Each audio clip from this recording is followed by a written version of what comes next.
I'm Haley B. Miller, and this is Ohio Politics Explained, a podcast where you give us 15 minutes and we give you all the news you need to sound smart and impress your friends. Welcome back to Ohio Politics Explained.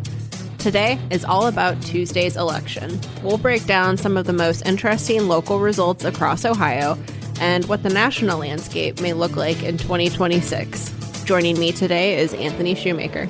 Hi, Haley.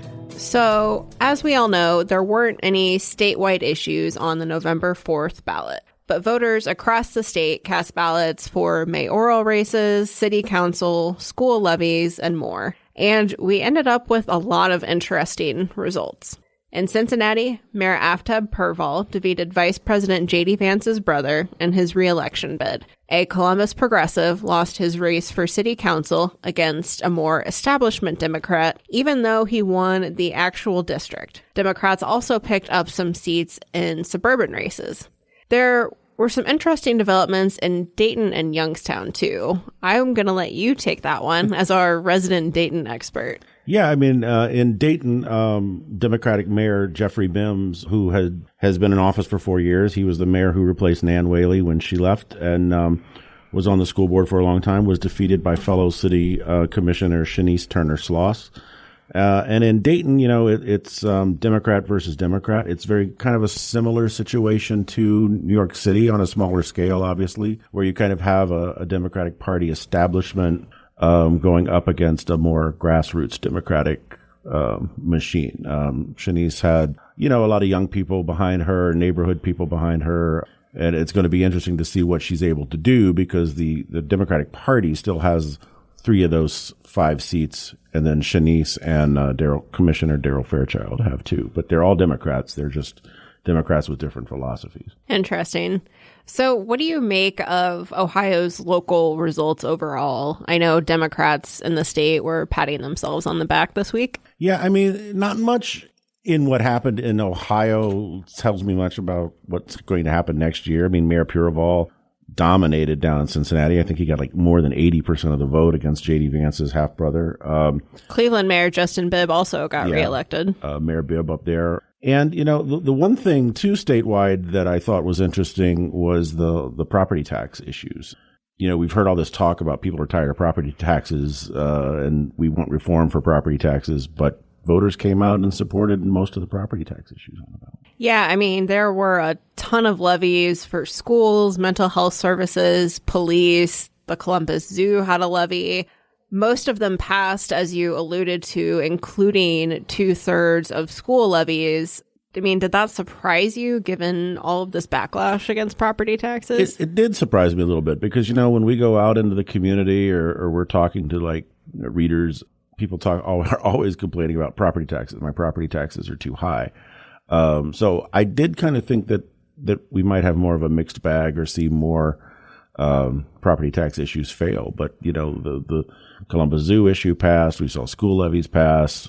People came out to support it. And I think 1/3 of the districts asking for new money, even increases, passed. Yeah, one district I was watching with interest is Westerville City Schools. They did not put a property tax levy on the ballot. They put a school income tax on the ballot this year because they had a property tax levy fail last year. I talked to the superintendent and she said, you know, after last year, they heard from a lot of people, especially seniors, about how challenging rising property taxes can be. And with school income taxes, they don't always have to tax retirement income. They don't tax Social Security. That ended up passing this week. And I'm curious if we'll see more schools do that as property taxes continue to become more unpopular. Yeah, I think that is a good issue to watch because, you know, we are hearing cases where, you know, you have especially older folks who've paid for their houses, but the value of those homes go up, their property taxes go up, and they've got a tax bill that's, you know, thousands and thousands of dollars that they can't pay anymore, and they're not working. So I could see that the income tax route might be more attractive to some people.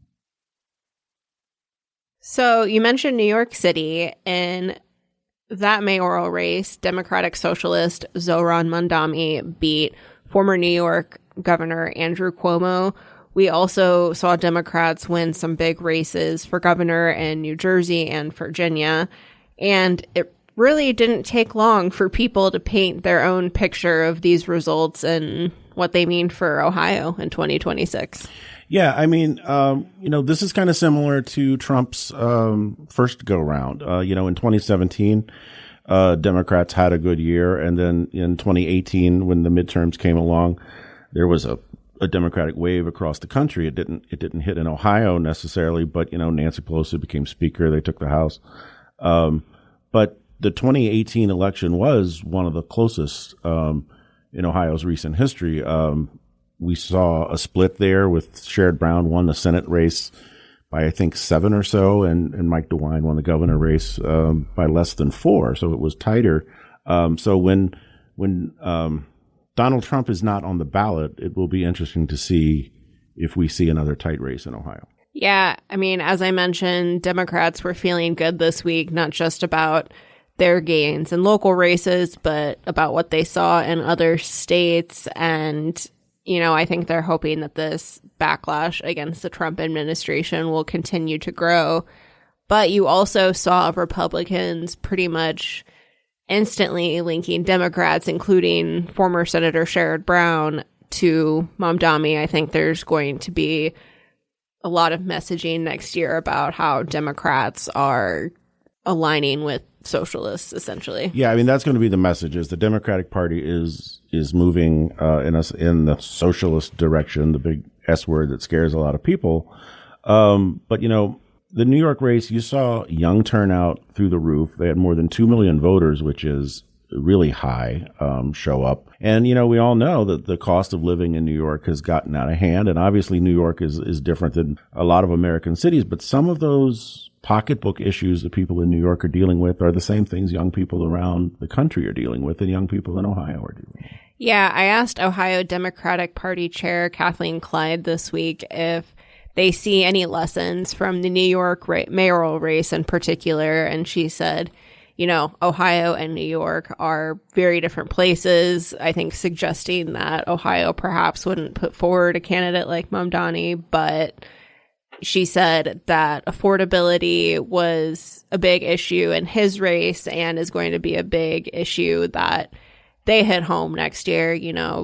Cost of groceries, healthcare costs increasing. I think we're going to hear a lot of that. And that's always kind of been Sherrod Brown's bread and butter. That's kind of where he's always centered his messaging.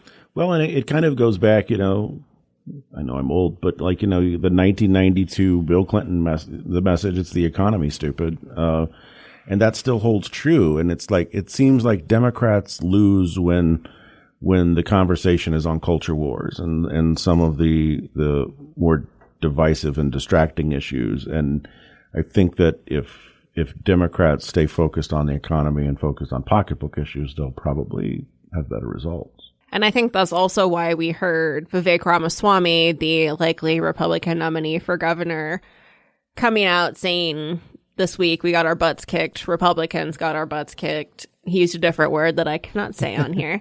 And he said, podcast. And, he said Republicans really have to focus on this message of affordability if they, don't want to struggle in the midterms.